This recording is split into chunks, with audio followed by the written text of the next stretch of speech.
대체 소프트웨어 주식시장에 무슨 일이 있었던 걸까요? 지난 12개월은요, 정말 많은 투자자들에게 악몽 같은 시간이었을 겁니다. 오늘 저희는 이 자료를 가지고 그 폭락의 실체를 한번 낱낱이 파헤쳐 보겠습니다.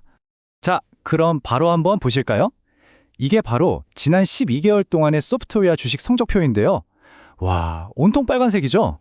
그냥 이 숫자들만 딱 봐도 시장이 정말 엄청난 충격을 받았구나 하는 게 바로 와닿으실 거예요. 이게 말이죠. 특정 몇몇 기업만의 문제는 아니었습니다. 그럼 지금부터 이 거대한 파도에 어떤 분야 또 어떤 기업들이 휩쓸렸는지 그 피해가 얼마나 깊었는지 한번 자세히 들여다보겠습니다. 네, 맞습니다. 이건 그냥 작은 잔물결 정도가 아니었어요. 말 그대로 소프트웨어 산업 전체를 그냥 통째로 강타해버린 거대한 해일 같았다고 할 수 있죠. 어떤 기업들이 있었는지 한번 볼까요? 이 표를 한번 보세요. 이게 진짜 흥미로운 부분인데, 사이버 보안하면 딱 떠오르는 크라우드 스트라이크, 그리고 기업용 SaaS의 거의 대표 선수죠. 세일즈포스, 생산성 툴인 아틀라시안까지. 그러니까 이게 어느 한 분야만 그런 게 아니라 분야를 가리지 않고 정말 모두가 엄청난 타격을 입었다는 걸 알 수 있죠. 그리고 이 거센 폭풍 속에서 우리가 이름만 대면 다 아는 그런 업계 거물들도요, 전혀 예외가 아니었습니다. 오히려 시장의 기대가 컸던 만큼 그 충격은 더 컸다고 봐야죠. 특히 시장을 이끌어가는 두 거인 세일즈포스랑 어도비를 좀 보세요. 두 회사 모두 약 50%. 와, 거의 소름 돋을 정도로 똑같은 수준의 하락을 기록했거든요. 이건 시장의 리더들도 결코 안전지대에 있지 않았다는 걸 아주 명확하게 보여주는 겁니다. 마이너스 50%, 바로 세일즈포스가 기록한 숫자입니다. 한 회사의 가치가 딱 1년 만에 그냥 반토막이 나버렸다는 뜻이잖아요. 잠시 이 숫자가 가진 무게를 한번 느껴보시죠. 하지만요, 시장의 기대를 한 몸에 받으면서 막 떠오르던 일부 신생 성장주들 있잖아요.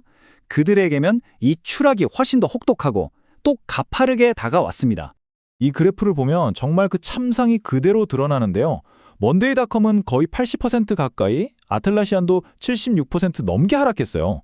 고성장주에 대한 시장의 그 뜨거웠던 기대가 얼마나 차갑게 식어버렸는지 한눈에 알 수 있는 부분이죠. 자, 그럼요. 여기까지가 도대체 무슨 일이 있었나에 대한 이야기였다면, 이제부터는 모두가 가장 궁금해하실 그 질문, 바로 수십억 달러짜리 질문으로 넘어가 보겠습니다. 바로 왜? 왜 이런 일이 벌어진 걸까요? 도대체 무엇이 이런 기술주 대학살을 불러온 걸까요? 그냥 딱 한 가지 이유가 있었을까요? 아니면 여러 가지 복잡한 요인들이 막 얽히고 설켜서 작용한 걸까요? 되게 흥미로운 게요. 이 원본 자료가 원인은 바로 이겁니다 하고 딱 집어서 말해주진 않아요. 그냥 데이터만 보여주거든요. 하지만 그 안에 아주 결정적인 단서들을 남겨놨습니다. 그 단서가 뭐냐면 바로 이런 키워드들 속에 숨어 있습니다. 시장 조정, 시장 변동성, 그리고 성장주. 이 개념들이 당시 상황을 이해하는 열쇠가 되는 거죠. 자, 하나씩 한번 살펴볼까요? 자, 먼저 시장 조정입니다. 이게 뭐냐면 주가가 고점에서 10% 이상 떨어지는 현상을 말하는 건데요. 사실 끝없이 오를 것만 같던 시장이 잠시 숨을 고르면서 과열된 열기를 식히는, 어떻게 보면 자연스러운 과정일 수도 있어요. 근데 이런 조정 국면에선 그동안 가장 뜨거웠던 성장주들이 제일 먼저 찬바람을 맞게 되는 거죠. 다음은 시장 변동성입니다. 이건 말 그대로 롤러코스터처럼 가격이 예측 불가능하게 막 위아래로 흔들리는 상태를 말하는데요. 바로 여기서 원인과 결과가 아주 명확해집니다. 이렇게 불확실성이 커지면 투자자들은 당연히 위험한 자산에서 돈을 빼서 좀 더 안전한 곳으로 옮기고 싶어 하겠죠. 그런데 방금 보셨던 그 고성장 소프트웨어 주식들이 바로 그 고위험 자산의 대표작인이었던 겁니다. 자, 이제 가장 중요한 질문에 도달했습니다.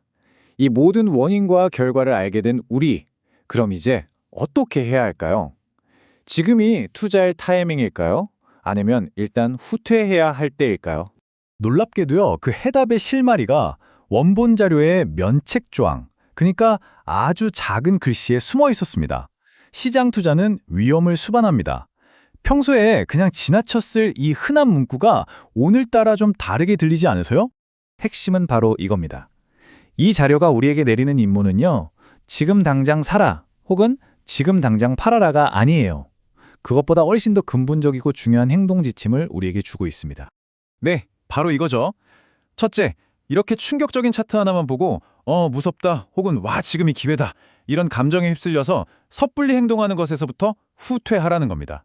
그리고 둘째, 성급하게 사고파는 대신에 이 전체적인 상황이 어떻고 이 기업의 진짜 가치는 뭔지 이걸 이해하는 데 여러분의 시간을 투자하라는 거죠. 이게 바로 이 자료가 우리한테 던지는 진짜 메시지인 겁니다.